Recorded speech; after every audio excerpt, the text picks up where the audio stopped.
दाऊद इब्राहिम को लेकर एक बड़ी खबर सामने आई है। कई मीडिया रिपोर्ट्स में कहा जा रहा है कि उसे जहर देकर मारने की कोशिश की गई है।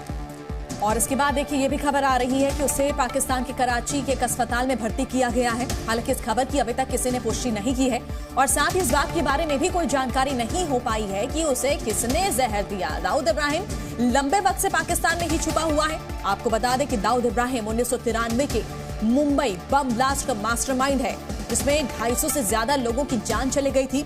और अब ये खबर आ रही है कि उसे किसी ने जहर देकर मारने की कोशिश की है। आखिर कौन हो सकता है, इसके पीछे किसका हाथ हो सकता है, इसको लेकर कोई खुलासा नहीं हुआ है। बिल्कुल। और देखिए किस तरह से मुंबई ब्लास्ट से पहले दाऊद आईएसआई के साथ उसने हाथ मिलाया था, क्योंकि जिस तरह की एक्टिविटीज वो इंडिया में कर रहा था उसके बाद वो भगौड़ा भी साबित हुआ था। मुंबई ब्लास्ट के बाद भारत के कई शहरों में दंगे हुए थे, वो तस्वीरें हमने देखी थी किस तरह से दहल उठा था। मुंबई आईएसआई ने दंगों को भड़काया था, दाऊद के गुर्गों का इस्तेमाल किया गया था। डी कंपनी चलाता है दाऊद इब्राहिम।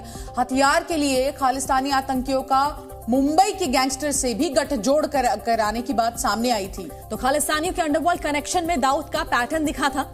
90 के दशक में यह भी देखा गया कि किस तरह से फिल्म इंडस्ट्री में इसका दखल था और साथ ही पाकिस्तान किस तरह से दाऊद को सपोर्ट करता रहा है, उसे संरक्षण देता रहा है। यहां तक कि जब यहां से भारत से भागा था 1977 की अगर बात करें तो स्मगलिंग करना दाऊद इब्राहिम ने शुरू किया था। इस तरह से देखिए उसने अपने काले कारनामे की शुरुआत की थी। 1977 में स्मगलिंग किया करता था, उसका बड़ा नाम था स्मगलिंग की दुनिया में। 1986 में दुबई भाग गया, क्योंकि भारत से भागने के बाद उसे कहीं जगह चाहिए थी।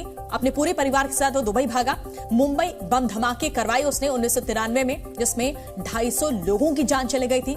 90 के दशक में किस तरह से बॉलीवुड में फिल्म इंडस्ट्री में उसका दखल रहा था, कई बार धमकियां भी मिलती थी उसके नाम से। 2003 में ग्लोबल टेररिस्ट उसे घोषित किया गया। बिल्कुल। पाकिस्तानी सपोर्ट आईएसआई मदद करता है दाऊद की, और साथ ही साथ 25 लाख दाऊद को पकड़ने का इनाम रखा गया है। तो कुल मिलाकर एक तस्वीर हमने आपको दिखाने की कोशिश की कि दाऊद इब्राहिम ने आखिर क्या कुछ किया था।